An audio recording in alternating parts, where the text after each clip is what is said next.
Hey, y'all, each week on The Sam Sanders Show from KCRW, we ask big questions and share hot takes about the pop culture we love. Now that we have YouTube, we don't need any more biopics. If they've been alive such that I can watch them on YouTube, I don't need it. I don't think that music is getting worse. I think y'all just don't listen to artists who aren't in the mainstream. Taylor Swift, retire. It's time to retire. The Sam Sanders Show from KCRW, wherever you get your podcast, and on YouTube. Some spiritual guru somewhere said that, if you listen to this song 7 times in a row, it's one of the steps to enlightenment or something.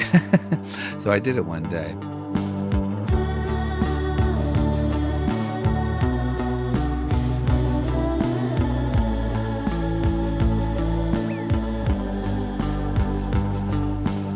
You're listening to Life in 7 Songs. From the San Francisco Standard, I'm Sophie Behrman. This week, I'm speaking with, quote, the greatest songwriter on the planet, according to Sir Elton John. I'm talking about singer, songwriter, and composer Rufus Wainwright. Over the last 3 decades, he's released 10 studio albums, written 2 operas, many songs for TV and film. He's been praised by the New York Times for his originality, but he said having the confidence to be himself was really just about survival. And as a heads up, there is some discussion of sexual assault in this episode. Rufus, thanks for coming on this show. Thanks for having me.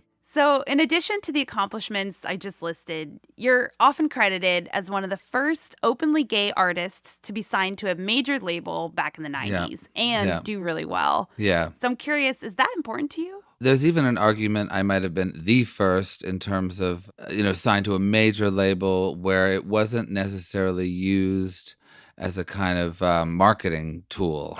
I think there was another artist in the 70s called Jabriath who was gay, and they kind of tried to use it as this, ingredient during glam rock and stuff. It was this weird thing that you could, listen for, I guess, on the records. And anyways, he had a fascinating career, and he had quite a tragic ending. But with me, it was just more, I'm gay and I'm on a major label and I write about a lot of things. And it was just sort of one of the facets to my life. And I think I was just so upfront about it and so nonplussed about it that it almost went under the radar, But I think I was either the first or second or something. So it's something I'm quite proud of. I'm happy that, I've helped a lot of people, I think. And also that I was able to just, focus on the music. And you've never really hidden your sexuality, right? Never, ever. Yeah, no, I didn't. I mean, when you think of other artists let's say, Boy George or the Indigo Girls or, it was always, you kind of knew what the deal was, but it was, I would say oh yeah, this is about a boy that I had a crush on, very kind of matter-of-factly. Let's talk about the music, because you chose a song that comes from childhood, right? Yes. By the gay icon Judy Garland. Yes. Yeah, I chose Over the Rainbow. That really, cemented her as a legend. Somewhere over the rainbow, way up high, there's a land that I heard of once in a lullaby. Oh, it's one of the most perfect tracks of all time, whether it's her performance, the arrangement, or the way it's recorded, and I also love the tempo, because it's not too slow. One has the tendency, and I'm very much in that camp to really, make it kind of lugubrious and drawn out and emotional, which she later did as well. But that one, it has a simplicity to it, which one can only pull off with youth.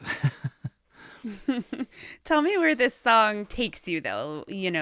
Where are you? How old are you? Yeah, I'm from a generation that was just before when I was a little kid, around 4 or 5. We didn't have VCRs, so you actually, I think VCRs came in around when I was maybe 7 or 8 or something, and so in order to see a movie, you had to either go to a theater or it was on television, and The Wizard of Oz was on every year.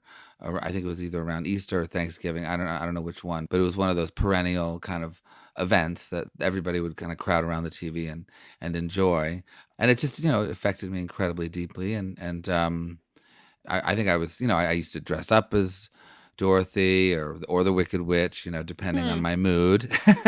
And my mother noticed that, and she knew a good song. She knew great music, and she was a wonderful accompanist. So she taught me the song, and it kind of became our calling card up until really she passed away. I mean, we would sing it. Me and her doing Over the Rainbow was sort of a bit of a phenomenon.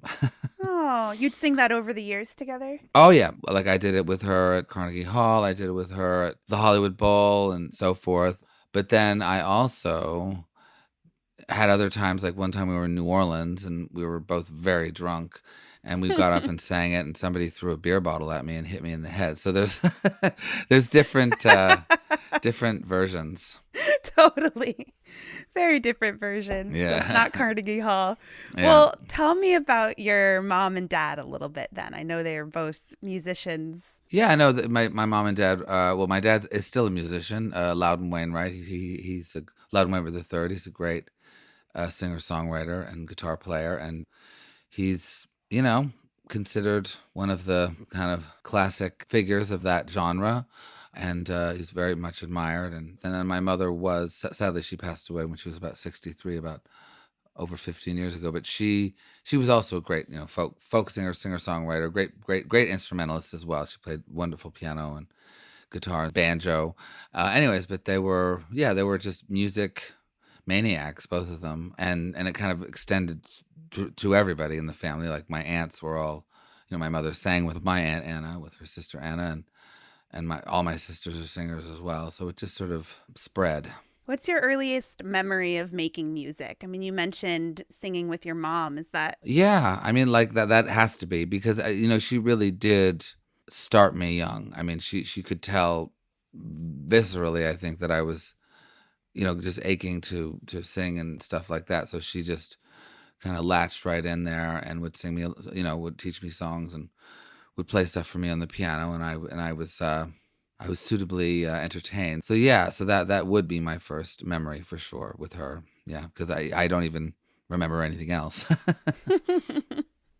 So Rufus, your second song you chose, "Heart Like a Wheel," Yes. which is a song from within the family. So Yes, tell yes. me about that song. Yeah, "Heart Like a Wheel" is a song that my Aunt Anna wrote. It was on Kate and Anna McGarrigle's first record.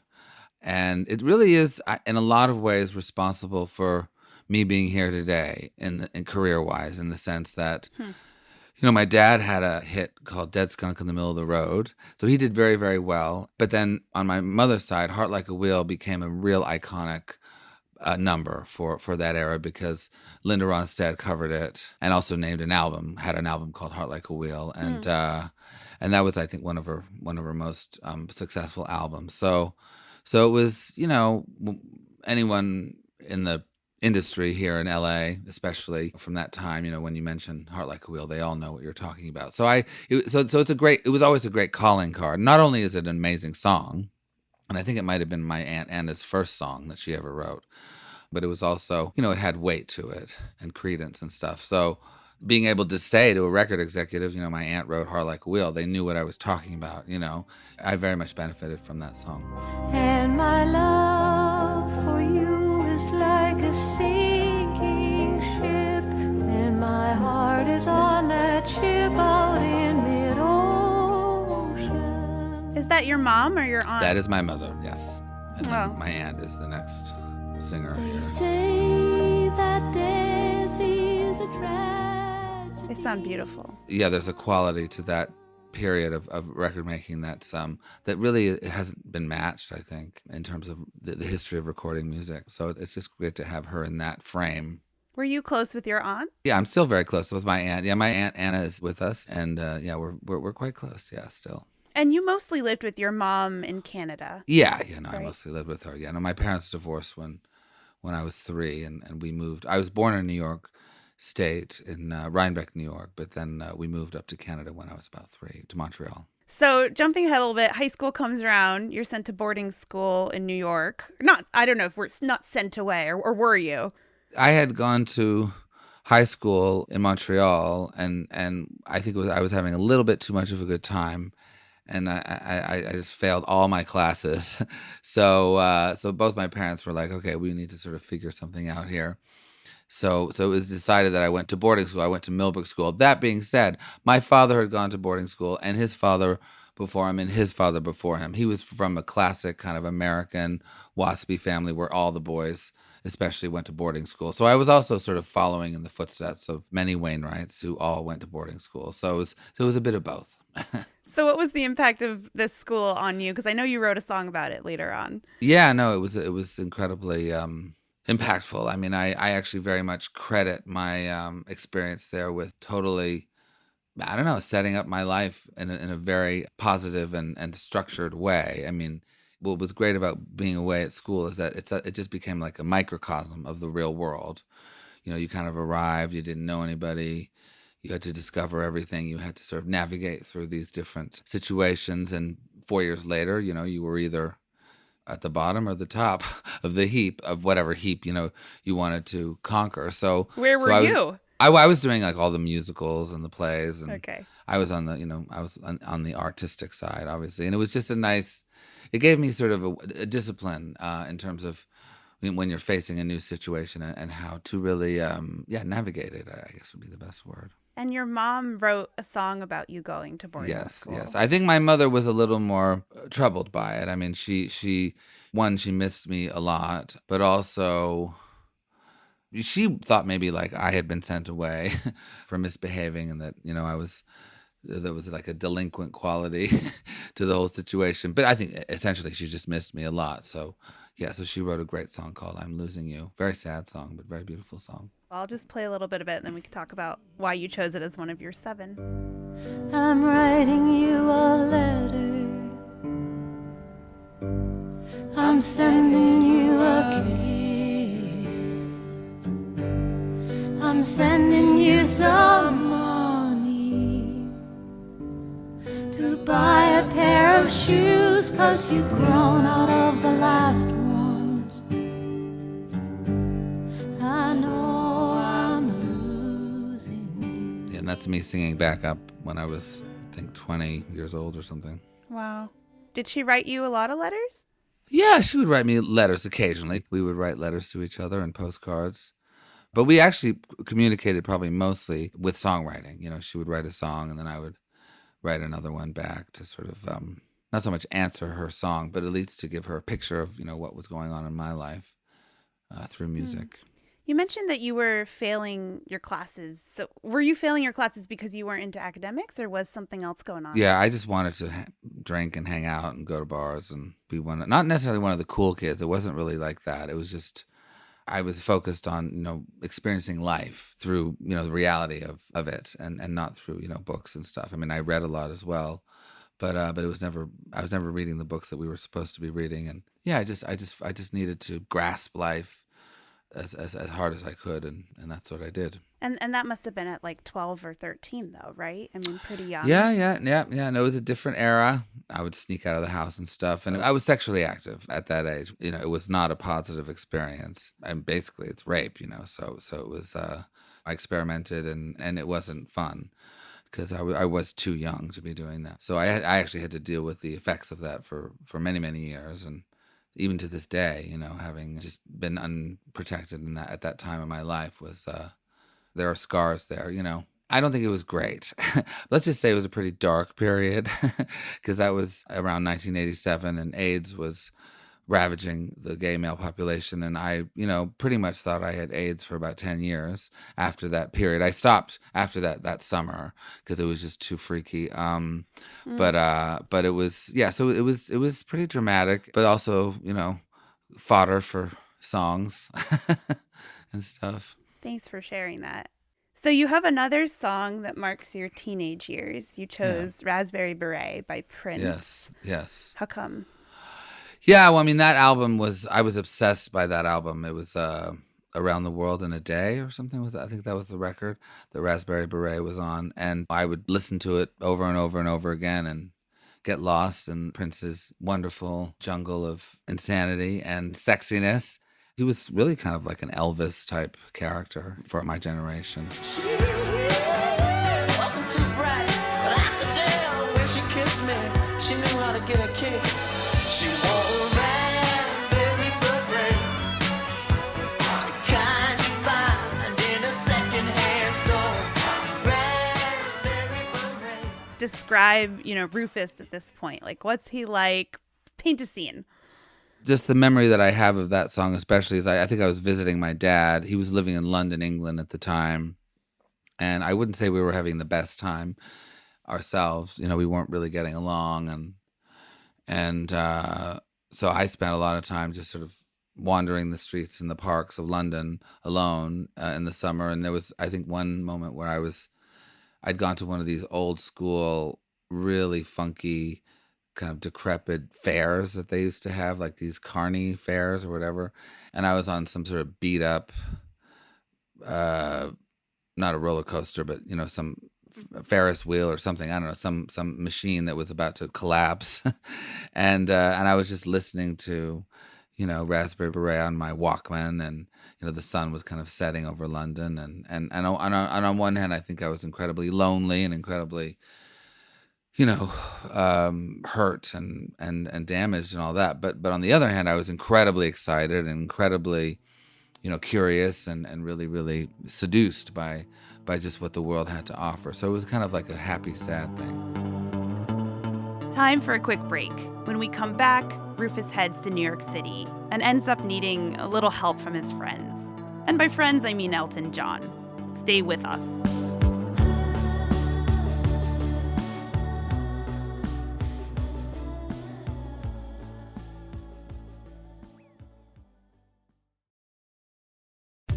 Hey everyone, I want to recommend a podcast. Hard Knocks is a show about resilience, self-discovery, and finding meaning after chaos, hosted by Amanda Knox.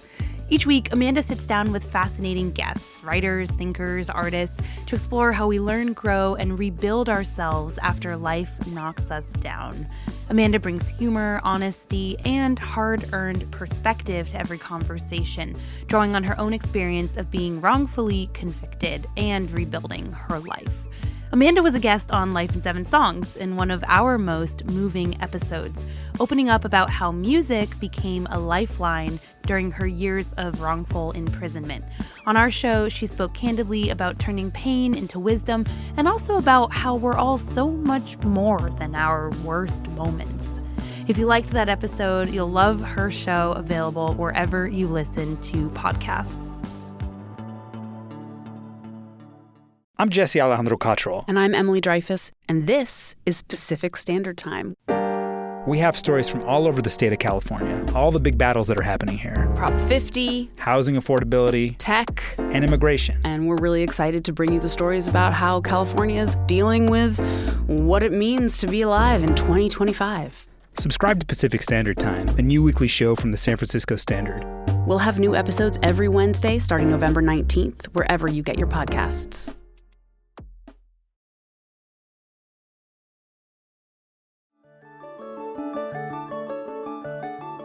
So, Rufus, one of your most popular songs, Cigarettes and Chocolate Milk, which came out in 2001, has been called, quote, an ode to subtle addictions. Although I guess the ones that you were dealing with around that time maybe weren't so subtle as well, or maybe they were both. Well, around that time, it wasn't so bad. I mean, it was more your common stuff, but it did get worse after that. Yeah. And I'm thinking, I guess if you're willing, if you'd kind of paint a scene of where you were living at the Chelsea Hotel in New York. Yeah, no, Cigarettes and Chocolate. Yeah, no, Cigarettes and Chocolate Milk. I wrote that.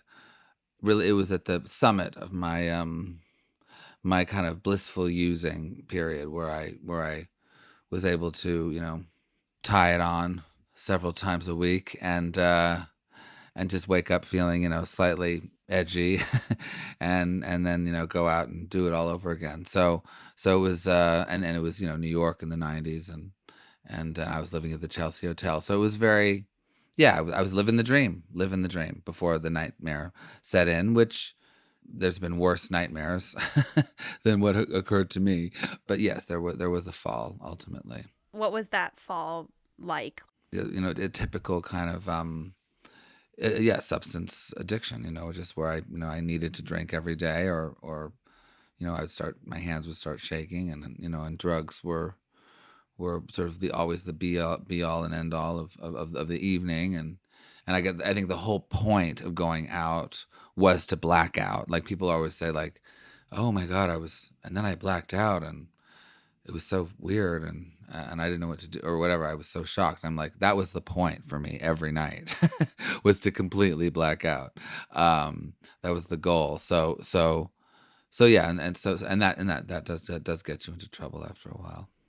What about moments of joy in that period? I don't want to just like. Oh no, there's total moments of joy, and I wouldn't change anything. I mean, I made some great friends. I wrote some interesting songs. I was in, there were very glamorous moments. I remember, being kind of high off as a kite. I was singing for Carole King. They were honoring her, and I was just completely off my rocker, and I sang "Will You Still Love Me Tomorrow," which she wrote, and it was a captivating. It was a great performance, and it's actually on YouTube, and she just was like floored by it. But I was I had great moments like that, but I enjoyed the kind of surreal quality of it. I think that was one of the main things, that you would just end up in these situations that were so wild and so kind of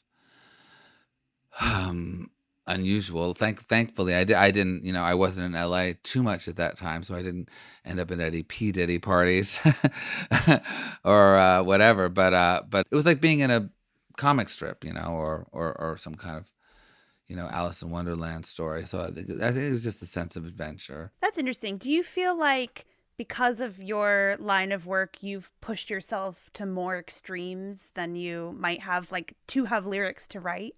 Yeah, I've always been very, very driven by my life experiences and what I do in my day-to-day existence. I'm just constantly mining for inspiration, I guess is the right way to say it. So I'm bound to the way, I live, and that can be great, and it also can be kind of horrible, because it can become a bit of a cycle. It became a kind of imitation of itself, and you would just end up in the same spots and in the same rut and feeling the same way and hanging out with sort of the same people, and the sheen would wear off, and that was when I had to take care of myself and stuff, because and at a certain point, definitely I had to sort of dislocate that arrangement, and be more cognizant of the fact that, if I really want to deal with my problems, I'm not going to do that by writing a song about it. I have to actually, do therapy or spend some time on unraveling the wool. So it's an interesting existence. Yeah. And in the intro, I mentioned Elton John. Tell me about his influence, because I think I read that he helped you get into rehab. I knew Elton John a little bit because my dad actually knew him. He had seen a few of my dad's shows in the 70s, and he was a fan of my dad's work. And so, yeah, when it came time for me to get my shit together, I knew that he was. Obviously, he's someone who has done that. So, and I knew I was very lucky and very fortunate to have access to him, and that I really should take advantage of that, considering how in trouble I was. So I made the call, and Elton immediately showed up, and he didn't show up personally, but he directed me where to go and kind of talked me through a lot of it at the outset. So you're living in New York, you've reached some real personal success, and where does the next song that you chose fit into this? I think it was an Ella Fitzgerald cover. Yeah, it's a Cole Porter song, Begin the Beguine. Cole Porter for me is the summit of both lyrics and melody. I don't think there's ever quite been someone quite as talented as him in terms of songwriting and having both of those talents. I mean, yes, certainly Bob Dylan and Joni Mitchell, like, they're all great, but I think even they would say, like, Cole Porter was in a league of his own, honestly. And the Begin the Beguine, what's interesting is that the reason I picked it is that, and I have tried this out, and it is interesting, is that some spiritual guru somewhere apparently said that, if you listen to this song 7 times in a row, it's one of the steps to enlightenment or something. So I did it one day. So you sat and listened to this 7 times in a row. Yeah. When? Where? I remember doing it. I remember enjoying it. I don't think you become enlightened. I think it's just an exercise that you can do, fairly easily, along with probably 10,000 other things. But maybe I'll try it again sometime. When they begin the beguine, it brings back the sound of music so tender. It brings back a night of tropical splendor. How do you feel hearing it? No, I always feel great hearing that song. I mean, for me, it's also this sort of emblematic symbol of all that's not so much good, but at least impressive and mighty and brilliant about like the American empire in sort of a vaguely positive way. I mean, it has this strength to it that's pretty indestructible. And so I think a lot about the United States too when I hear that song. Just There's an optimism to it. Yeah, there's optimism and a confidence and but yet also like a poetic vision, you know. You're transported immediately. For someone who I know is very political, does it give you hope? Well, a lot of those old songs give me hope, you know, like when I did the Judy Garland record and stuff. Part of that was just to reignite my love of this country, which takes its toll in terms of, you know, what we've all had to endure. So, yeah, I often return to the Classic American Songbook as a sort of, you know, roadmap to find, you know, a better way. So your work has several recurring themes to it, but one of them is love and even more specifically unrequited love. And yes. I'm wondering how come? I was constantly being heartbroken and kind of disappointed and misled and I was very delusional about certain things. So it was a rough road for many, many years, but it also fed into my work. So I think it was also partially my doing as well, because if I was in that state, I would come up with more lyrics and stuff. So it was a double-edged sword, shall we say. On one hand, it was very hard, but I was able to do stuff with it. So it ended up being okay. I have a wonderful husband now. We've been together for almost 20 years. How did you two meet? I met Jorn in Berlin. I think it was around 2006 or 5. I thought he was totally out of my league because he was so handsome and tall and kind of strapping. But he pursued me, and we got together the day after my birthday. So my birthday is always also kind of our anniversary. And yeah, we just knew kind of immediately that, you know, once we'd done the number, of course, that this was gonna last, and that we, you know, needed each other. I think a lot of it was also cosmic in terms of, you know, the fact that my mother did die a few years later, and I really did need someone in my life to help me through that, you know, very sad period. And Jorn was of course there to do that. I wouldn't have been able to do that alone. And also we have a beautiful daughter, Viva. So I wouldn't say I've conquered love, but I've captured it, you know. Life is a series of patterns, you know, that come and go, and it evolves. And I think what's great about Jorn and I is that our love, when you're in a real relationship with somebody and you've made that commitment, you know, you have to evolve and you have to shift. And we've been able to do that over the years. And it's not easy all the time, but it's necessary. So once again, I'm just very grateful. Besides attempting to listen to a song 7 times, how do you find peace? I don't know, just be really present, you know, in the world. And I think one of the main things is gratitude. I mean, so many times I like to stop and just really take a moment to reflect on how lucky I am, how fortunate I am, you know, to both have like the people I do in my life and also have my health and have the career that I have and so forth. So a lot of it is actually just being grateful. And then there's, you know, I mean, I'm a big cinema fan, you know, so I like to, you know, watch certain like classic movies that you know, transport me into nether regions where I, you know, contemplate the bigger thoughts and so forth. And but one of the big things for me is actually we have a house out in Montauk, New York, near the ocean, and definitely jumping in the ocean at least twice a day is crucial for me in the summer. I have to jump in the ocean. The ocean definitely feeds me, and I'm always shocked at how, you know, I can be in whatever mood, and then I just jump in the ocean, and I totally feel 100% better. It really does the trick. So jumping in the ocean always helps. The water can be very healing. Yes. Yeah. So another theme is opera. You've written 2 of them. You also had a love of opera from very young. Why does it mean so much to you? Yeah, no, I had a really kind of a religious conversion to opera. It began when I was about 13, actually, around the time that I was experimenting sexually and kind of lost in this very treacherous environment. And I think it was a little bit like, when a lot of kids my age, what happened is that they gravitated towards, Kurt Cobain and grunge music, something, more darker, something more intense. And for me, it was opera. That kind of gave me more of a sort of a shot in the arm, and therefore like an acquaintance with death or something. So I fell for opera, and it's lasted to this day. I've composed 2 operas. I've composed a Requiem Mass.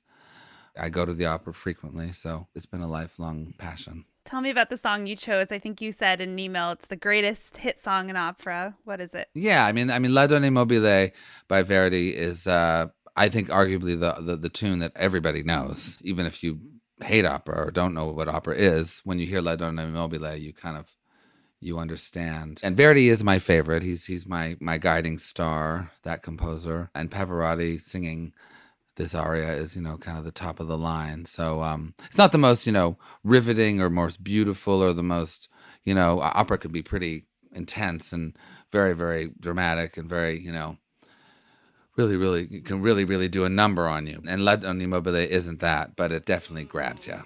Sempre una amile, leggiadro viso, infiato il riso, e menzognero. La donna è mobile, tua di umanamente, muta d'accento e di pensiero. Yeah. For like 13-year-old Rufus, what is it about opera that's capturing you?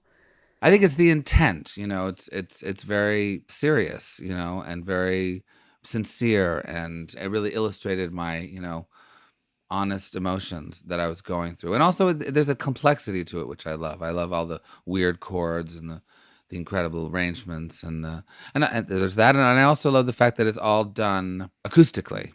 So there's no mics and stuff. So a great opera singer has to really project with their voice over, 100 musicians. That always impressed me too. There's an athletic quality to it, which I love. So yeah, opera. I love opera. So your last song is Hallelujah, which is written by yes. your daughter's grandfather, Leonard Cohen. Leonard Cohen, but yes. you chose the Jeff Buckley version. Yes. I met him once, and we ended up hanging out all night, and we didn't have sex or anything. We were just drinking and stuff. And I had been quite jealous of his success before because he was so cool and so kind of like, beloved and successful. And I felt kind of nerdy next to him. But anyway, so I kind of resented him a lot. And that's probably why I hadn't heard his version, because I just, I didn't want to know. But then one night we hung out and we had an amazing night, and I realized how great he was as a person, and we were going to like do a bunch of stuff together, and we were going to like set off on this kind of friendship, and he died 2 weeks later. So it was a brief encounter, as they say. What does it represent to you? Yeah, no, I mean, this song has been, it's a song that I liked at first, and then I hated it for a long time because everybody wanted to hear it, and it kind of drove me crazy. But then I actually quite love it again because it has given me so much over the years. And there's even like verses and stuff that I've only begun to understand, now that I'm 50 and stuff. So, and thankfully I never heard the Jeff Buckley version before I did my version, because I don't think I would have maybe even sung it because his was so beautiful. I was kind of asked off the cuff to do it for the movie Shrek, and I did it in kind of an afternoon and didn't think it was going to be like such a big deal, but it did end up being, arguably the most famous song that I do. So I owe a lot to this song, and thankfully I knew Leonard very, very well, and he was a big part of my life, and obviously he's a big part of Viva's life. So yeah, but Jeff Buckley's version is my favorite version. Like a lot of people. Well, baby, I've been here before. I've seen this room and I've walked this floor. I used to live alone before I knew you. And I've seen your flag on the marble arch. And love is not a victory march. It's a cold and it's a broken hallelujah. Hallelujah. You changed like a tiny bit of the lyrics, right? Yeah, I changed a little bit only because it was a typo on the lyric sheet. You say holy dark. Yes, right? I say Holy Dark. It had been a typo, and it sort of stuck, So it was sort actually, of fits, though. Yeah, and I like it too because it's a little less, Judeo-Christian, which I don't mind Judeo-Christianity, but it makes it less Catholic, I guess. Yeah, and I think Leonard has said that it's a joyous song. It doesn't need to be like necessarily religious, right? But there's just joy and emotion. It's an incredibly versatile song. I mean, in the sense that it can be religious. It can also be just spiritual. You can sing it at a funeral. You can sing it at a wedding. It has this amazing kind of malleable quality that all great songs, well, not all great songs, but some great songs have. Your latest album is a folk record, which is a bit of a departure from what you're known for. And I'm thinking about the fact that you were raised with folk musicians. Like, is this some kind of full circle moment for you? Yeah. Look, I turned 50 a couple of years ago, and that's around when I first released the folk record, Folkocracy, and yeah, no, there's definitely something about returning to my roots and returning to the sounds of my infancy, which was folk music. So it's all in there, and I'm very fortunate to have that. I guess looking at the 7 songs that you put together, I'm just curious, is there a thesis to them for you? Like, what story kind of taken together do they tell? They're all, some of them are family related, some of them are friend related, and some of them are just, my desire to be known as a classical composer and therefore never die. Well, I'm very grateful you took the time, Rufus. Thank you so much. Thank you so much.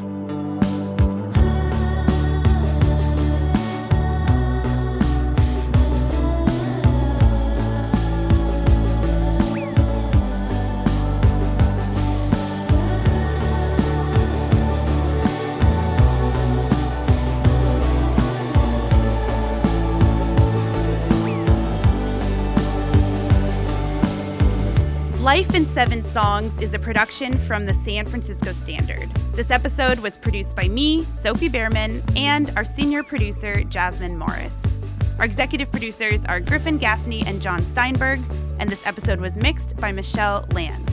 Our theme music is by Kate Davis and Zubin Hensler. Clark Miller created our show art.